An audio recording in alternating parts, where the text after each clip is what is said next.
बहनों और भाइयों, इन मेहनत कश किसानों, श्रमिकों, कारीगरों, हस्तशिल्पियों के सामने दुनिया फेल थी। उन लोगों को उपेक्षित छोड़ दिया गया था। सपा हो, बसपा हो, कांग्रेस हो, इन सरकारों की दंगा पॉलिसी के शिकार हो गए थे।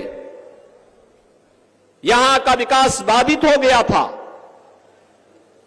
अन्नदाता किसान आत्महत्या करने के लिए मजबूर हो गया था। नौजवान पलायन करने के लिए मजबूर हो गया था। बेटियां सुरक्षित नहीं थी, व्यापारी सुरक्षित नहीं था, और जातीय खेमों में बांट करके लोगों ने सामाजिक ताने बाने को छिन्न भिन्न करने का काम किया था। और दुष्परिणाम क्या हुआ? कभी देश गुलाम हुआ, कभी हमारे ऐतिहासिक पृष्ठभूमि से जुड़े हुए आस्था के केंद्र तोड़े गए, कभी कावड़ यात्रा पे रोक लगाई गई, कभी सिख विरोधी दंगे होते हैं।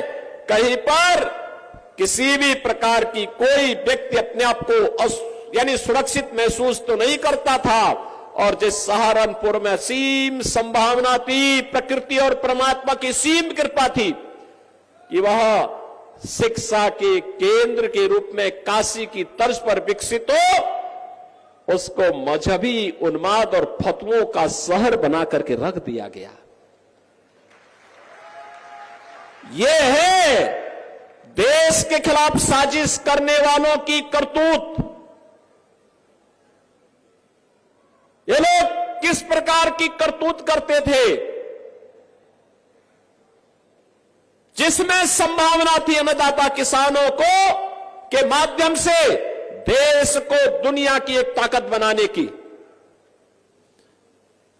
जिन हस्तशिल्पी और कारीगरों में ताकत थी कि दुनिया का सबसे अच्छा कारीगरी दिखा करके वे भारत का नाम दुनिया के सामने करें, जिन नौजवानों के अंदर एक जज्बा था कि वह जीवन के प्रत्येक क्षेत्र में नेतृत्व दे सकते हैं, जिन व्यापारियों में ये हौसला था कि दुनिया को अपने में समेट सकते हैं, इन सभी को एक एक करके दरकिनार करके मजहबी उन्माद का केंद्र सहारनपुर को बना दिया गया।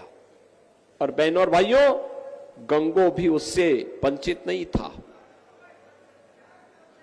मुझे याद है 2016 में जब सिख विरोधी दंगे हुए थे यहां पर, आपने देखा नहीं इससे पहले क्या होता था, किस प्रकार की अराजकता फैलती थी। जब कावड़ यात्रा में बैन लगता था तब तो कोई जातिवादी संगठन नहीं आता था, सबके मुंह सिल लिए जाते थे, क्योंकि तब की सरकारें जिन गुंडा और माफियाओं के ऊपर संरक्षण देती थी, जिन मजहबी ताकतों के सारे पर कार्य करती थी, जिनके सामने घुटना टेक करके उस समय कार्य करती थी,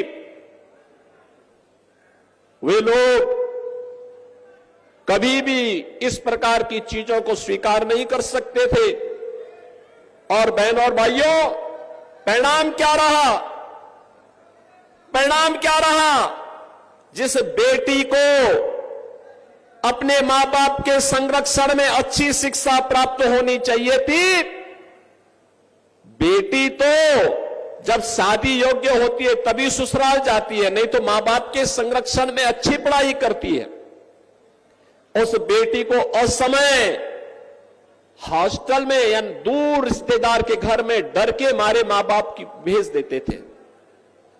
बहनों और भाइयों, यह स्थिति लगातार पैदा करने का प्रयास हुआ। व्यापारी भी असुरक्षित था, व्यापार नहीं कर पाता था, पलायन करता था, किसान को उसकी उपज का दाम नहीं मिलता था, अराजकता का तांडव था। जब कुछ नहीं हो पाया इन लोगों से विकास का कार्य, पहले से बंद चल रही चीनी मिलों को ही बंद करके बेचना प्रारंभ कर दिया। यही तो होता था सपा बसपा कांग्रेस के समय।